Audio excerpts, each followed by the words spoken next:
Before Big Ben, before Tower Bridge, before red buses, royal weddings, underground trains, and glass skyscrapers, London was nothing more than a wild riverbank beside the Thames. No parliament, no palace, no bridges of stone, no clock tower watching over the city. Just water, mud, forests, animals, and scattered people living under the open sky. But this quiet riverbank was about to become one of the most powerful cities in human history. A city burned by rebels, abandoned by empires, rebuilt by kings, destroyed by fire, bombed from the sky. And still, every time London fell, London rose again.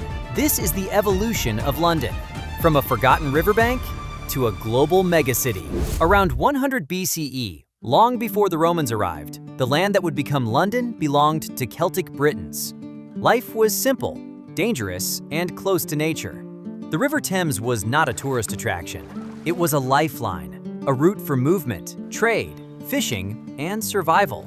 There were no stone roads, no grand buildings, and no royal monuments.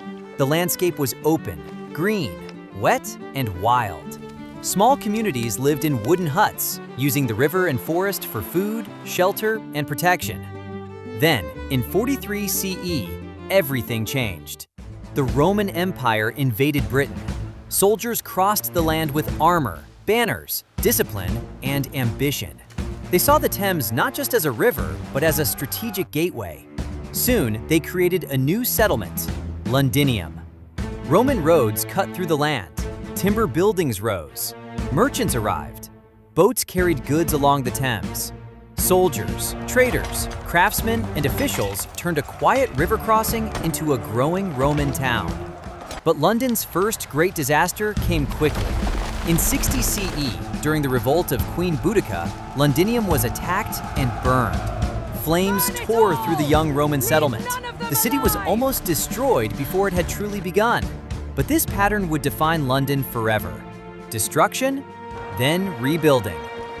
By the 2nd century, Roman London was thriving. Roads became stronger. Markets grew. The river became busier. Defensive walls protected the city. Londinium became one of the most important cities in Roman Britain. Then, after centuries of Roman control, the empire weakened. Around 410 CE, Rome withdrew from Britain. Soldiers left. Administration collapsed. Roman London declined. Streets became quieter. Buildings fell into neglect. The city that had once represented imperial power began to fade. But London did not disappear. In the early medieval period, Anglo-Saxon communities returned. The city slowly came back to life. Wooden houses appeared. Traders returned to the river. Churches rose. Markets formed again. By the 800s, Viking attacks brought fear across England. London became a place of danger and defense. Ships, raids, walls, and warriors shaped the city's future. Then, in 886, Alfred the Great restored London as a defended settlement. Trade returned. Order returned. The city began another chapter. In 1066, England changed forever. William the Conqueror defeated the English king and brought Norman rule. London became a prize of power. To control the city, the Normans built one of London's most famous symbols, the Tower of London. It was not built as a tourist landmark.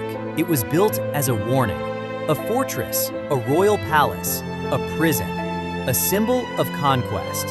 From this point on, London was no longer just a trading town. It became the center of kings, religion, punishment, and power.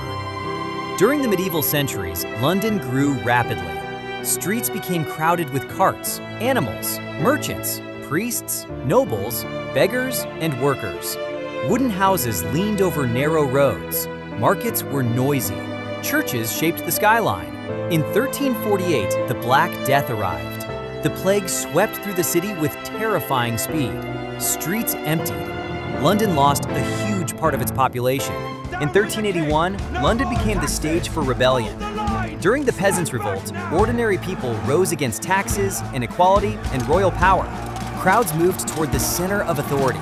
For a brief moment, London was not only the city of kings, it was the city of angry citizens demanding change. By the Tudor period, London was becoming richer, larger, and more powerful. Under Henry VIII, the English Reformation changed religion, politics, and society. Then came Elizabeth I. The Elizabethan age brought theaters, trade, exploration, and confidence. Shakespeare's London was crowded, creative, dirty, dangerous, and alive. The city was expanding beyond its old walls. It was becoming a cultural capital. In 1605, the Gunpowder Plot targeted Parliament. The plan was to blow up the king and government. The plot failed, but it left a permanent mark on British memory. In 1665, the Great Plague returned. Death spread through the city. Homes were marked. Streets fell silent. Fear controlled daily life. In 1666, London burned. The Great Fire of London began in a bakery and spread across the city. But from the ashes came a new London. The city was rebuilt with wider streets, stronger buildings, and new ambition. London was becoming a modern capital. In 1750, Westminster Bridge opened, changing the movement of people across the Thames. The river was still central, but the city was now expanding faster than ever. In 1834, the Old Palace of Westminster burned in a massive fire. And in 1859, London gained one of its most famous icons, the clock tower, now known around the world as Big Ben. It became a symbol of British identity. In 1897, Queen Victoria's Diamond Jubilee filled the city with flags, crowds, and imperial pride. London saw itself as the capital of the world's greatest empire. In 1914, World War I began. London became a city of recruitment, anxiety, uniforms, and sacrifice. Men left for the front. Families waited. Then, in 1939, another war began. In 1940, the Blitz came. Night after night, German bombers attacked the city. The city became a symbol of resistance. The post-war years were about rebuilding. Damaged streets were repaired. New housing rose. Buses returned. Shops reopened. Life slowly became normal again. In 1953, London celebrated the coronation of Queen Elizabeth II. Crowds filled the streets. Flags, bunting, and hope returned. The 1960s brought a different kind of revolution. London became young, colorful, fashionable, and global. Then, in 1981, the wedding of Prince Charles and Diana became a global spectacle. London became the stage for a modern royal fairy tale. Crowds cheered, flags waved, and cameras showed the city to the world. By the year 2000, London entered a new millennium. The city was modern, multicultural, and confident. Then came 2020. For the first time in modern memory, London became quiet. The pandemic emptied roads, stations, bridges, theaters, shops, and landmarks. And now, in 2026, London is alive again. Red buses move through crowded streets. Tourists cross Westminster Bridge. Big Ben rises above Parliament. This is London, layered by time.